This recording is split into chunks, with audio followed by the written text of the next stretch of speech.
What's up, everybody? Gather round. Hufflepuff!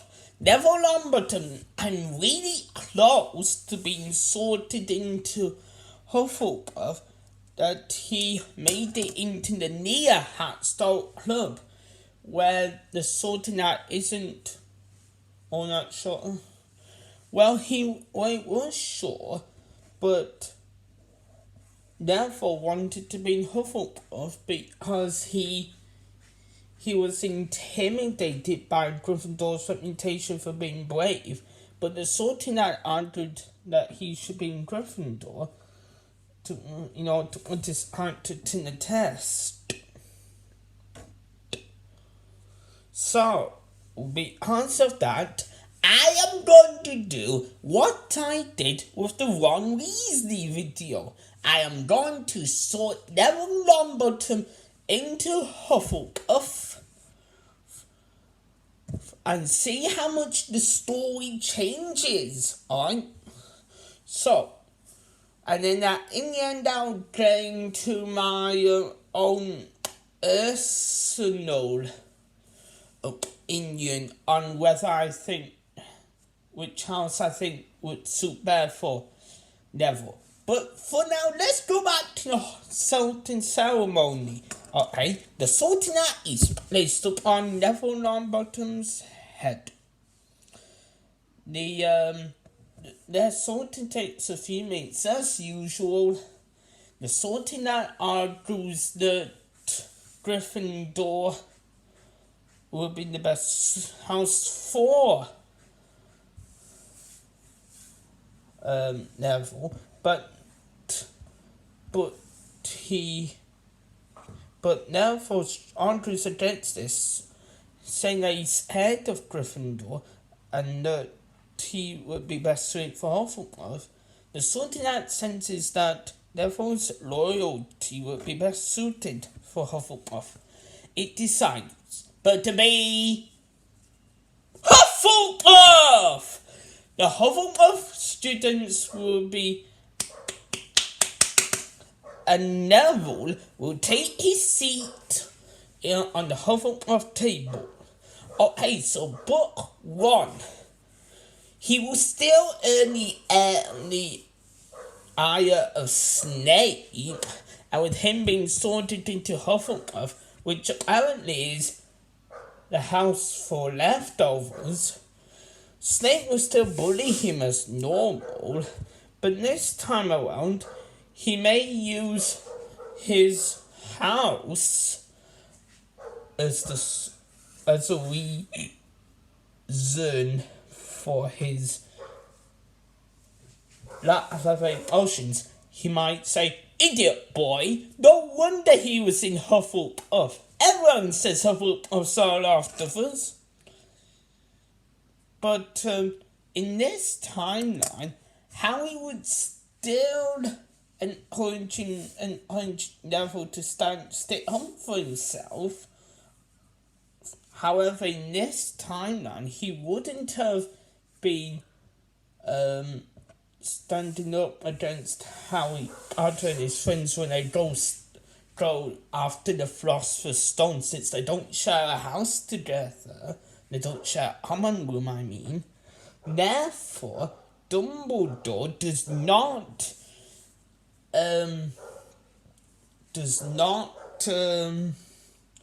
give him house points, which would mean that Gryffindor and Slytherin would still tie for the house hook. So both houses, so maybe on the left-hand side be Gryffindor stuff, and the right-hand side, well, Slytherin tapestries.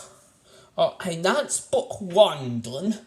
Book 2, well, the only thing I can see in this scenario is Neville doing well in herbology with the mandrakes. There's not really much of a role for Neville in book 2. Right, so let's just get on to book 3. Book book 3 then. Lupin will still encourage Neville to deal with the Bodrot like he did in the original timeline when Neville was a Gryffindor. So he'll still has the Bodrot. He still has the ridiculous charm, alright? But a difference is that Sirius Black wouldn't have had Crookshanks steal the password for him.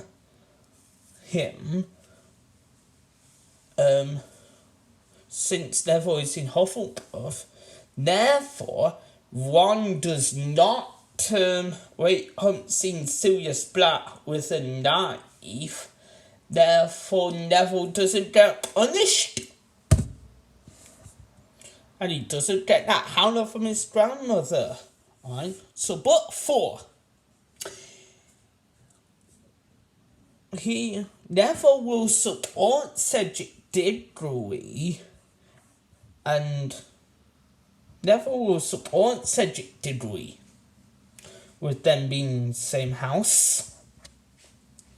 And he'll be saddened about Cedric Diggory being murdered by Voldemort, and he'll still believe Harry Potter's story about Voldemort returning. And then in book 5, that'll be when Neville redevelops his character. Alright. So, yeah. In book 6,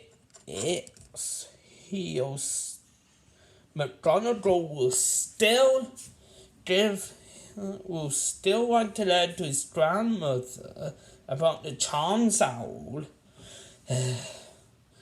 But however, in book 7 will go like it did, but with one difference. Neville will continue to fight for Hogwarts, but with him being a Hufflepuff, he will not own the sword of Gryffindor out of the hat with him being a Hufflepuff, meaning that someone else would have had to do that. I don't know who would do. Probably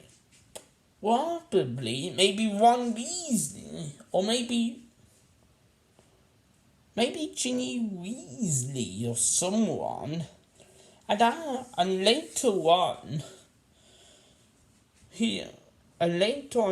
after the Second Wizarding War, he'll go on to be